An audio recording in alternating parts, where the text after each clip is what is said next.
हो। भारतीय इतिहास के विषय में जानकारी किससे मिलती है? तो दोस्तों भारतीय इतिहास जो हमारा भारतीय इतिहास है उसके विषय में जानकारी वेदों से प्राप्त होती है। अगला क्वेश्चन, भारतीय संगीत का जनक किस वेद को कहा जाता है? तो दोस्तों भारतीय संगीत का जनक साम वेद को कहा जाता है, भारतीय संगीत का जनक। अगला क्वेश्चन दोस्तों, किस वेद में कन्याओं का वध और अंधविश्वासों का वर्णन मिलता है? तो दोस्तों अर्थवेद में कन्याओं का वध और अंधविश्वासों का वर्णन मिलता है। इसमें कन्याओं को वध के बारे में बताया गया। अंधविश्वास का मतलब है दोस्तों कि ढोंग पाखंड, इन चीज़ों पर ज़्यादा ध्यान दिया गया है सामवेद अर्थवेद में। अगला प्रश्न, पुराणों में सबसे प्राचीन में प्रमाणिक वेद कौन सा है? हमारे पुराणों में सबसे प्राचीन और प्रमाणिक वेद दोस्तों ये हमारा साम वेद है, सबसे प्राचीन और प्रमाणिक वेद। और सबसे नवीनतम वेद दोस्तों ऋग वेद है। अगला क्वेश्चन दोस्तों, राजतरंगिणी पुस्तक के रचयिता कौन है जिसमें कश्मीर इतिहास का वर्णन है? दोस्तों राजतरंगिणी पुस्तक के रचयिता कल्याण है। दोस्तों एक कल्याण लिखा गया, सॉरी टाइपिंग में मिस्टेक हो गई, इसमें कलण है, राजतरंगिणी पुस्तक के लेखक कलण है।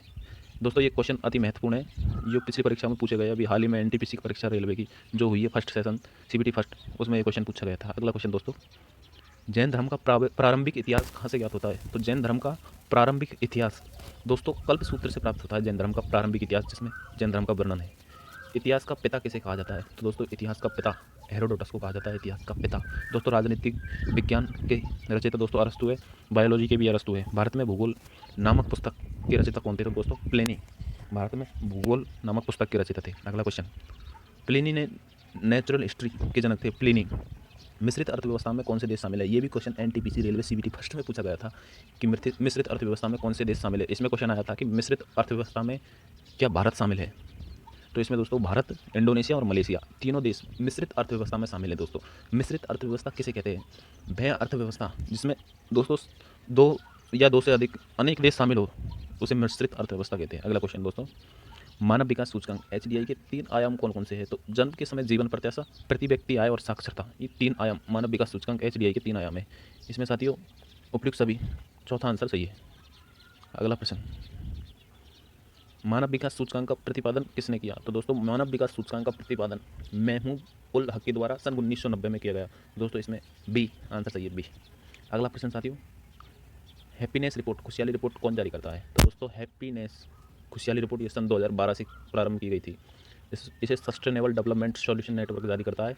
वर्ल्ड हैप्पीनेस रिपोर्ट में दोस्तों 6 कारक होते हैं। इसमें ऑप्शन नंबर चौथा सही है। अगला प्रश्न, भारत की राष्ट्रीय आय और प्रति व्यक्ति आय की गणना का प्रथम प्रयास दोस्तों ये हमारे दादा भाई नौरोजी के द्वारा सन 1867-68 में किया गया, दादा भाई नौरोजी के द्वारा। दोस्तों ऑप्शन नंबर फर्स्ट इसमें सही है। अगला क्वेश्चन साथियों, भारतीय संविधान सभा की एकमात्र महिला मुस्लिम सदस्य कौन थी? जो भारतीय संविधान सभा में दोस्तों कुल सदस्यों की संख्या 15 थी। इसमें एकमात्र मुस्लिम महिला दोस्तों आज़ाद रसूल बेगम थी। दोस्तों एकमात्र मुस्लिम महिला भारतीय संविधान सभा में। अगला प्रश्न साथियों, संविधान निर्माण के समय कितने रुपए का खर्च आया, वह कितने दिन लगे?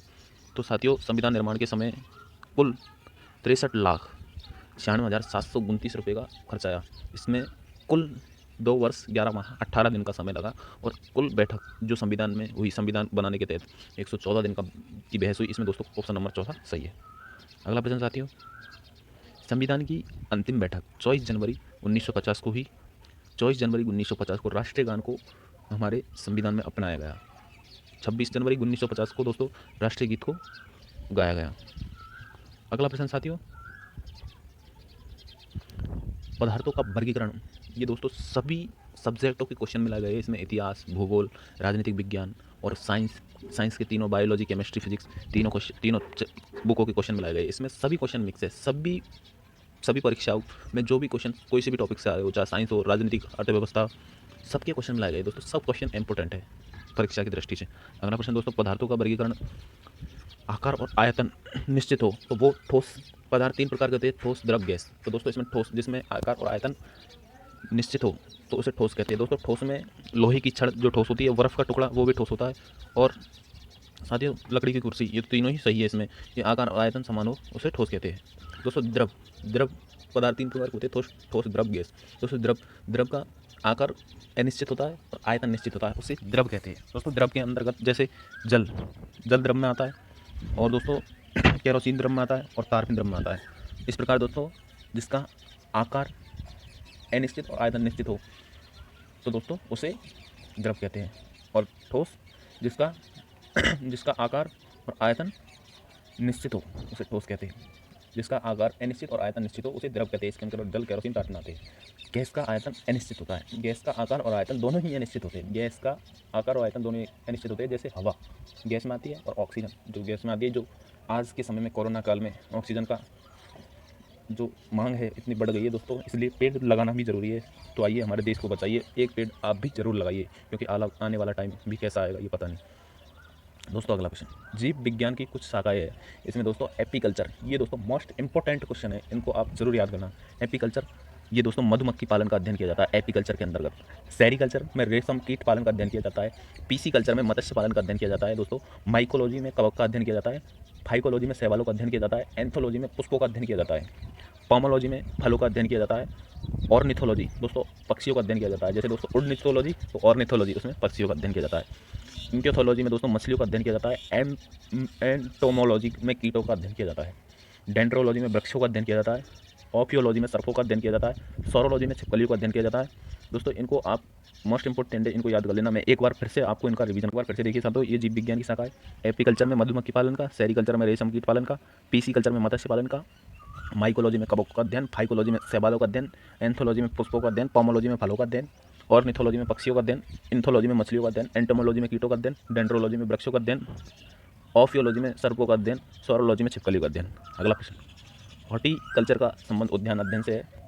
पीसी कल्चर का फूलों का अध्ययन, सिल्वीकल्चर में काष्ठ पेड़ों का अध्ययन है। अगला प्रश्न साथियों, भारत की प्रथम महिला प्रधानमंत्री जो श्रीमती इंदिरा गांधी थी, भारत की एकमात्र महिला थी जिसकी मृत्यु कार्यकाल के दौरान हुई, तो वो भी श्रीमती इंदिरा गांधी थी। प्रथम महिला प्रधानमंत्री एकमात्र। फादर ऑफ बायोलॉजी के पिता अरस्तु कहे जाते हैं दोस्तों। कोशिका का अध्ययन साइटोलॉजी कहलाता है। भारतीय अंतरिक्ष अनुसंधान की स्थापना 1942 में हुई। चंद्रमा पर कदम रखने वाला पहला व्यक्ति नील आर्मस्ट्रॉन्ग था दोस्तों। चंद्रमा पर पहला कदम रखने वाला व्यक्ति, चंद्रमा पर कदम रखने वाला दूसरा व्यक्ति एडमिन एल्ड्रिन था। भारत की तरफ से अंतरिक्ष में जाने वाला प्रथम व्यक्ति राकेश शर्मा था, जो 3 अप्रैल 1984 को अंतरिक्ष में गए। 3 अप्रैल 1984 को और वापस 11 अप्रैल 1984 को वापस लौट गए। भारतीय मूल की प्रथम महिला अंतरिक्ष में जाने वाली कल्पना चावला थी, जिनको मृत्यु 1 फरवरी 2003 को कोलंबिया मिशन वातावरण में पुनः प्रवेश करने के कुछ देर पश्चात हो गई थी। अंतरिक्ष में जाने वाले प्रथम व्यक्ति राकेश शर्मा से हमारी जिस समय प्रधानमंत्री श्रीमती इंदिरा गांधी थी, उन्होंने राकेश शर्मा से पूछा कि हमारा हिंदुस्तान अंतरिक्ष में कैसा दिख रहा है, तो वो नाम जो राकेश शर्मा ने दिया वो वहीं से निकल के आया कि सारे जहाँ से अच्छा हमारा हिंदुस्तान दिखता है।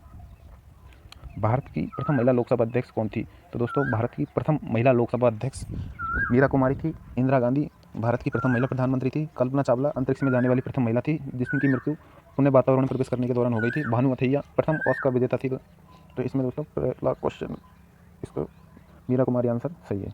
अगला प्रश्न, अंतर्राष्ट्रीय ओलंपिक समितियाँ। अंतर्राष्ट्रीय ओलंपिक समिति की स्थापना 1984 में हुई। मुख्यालय लुसाने स्विट्जरलैंड में है।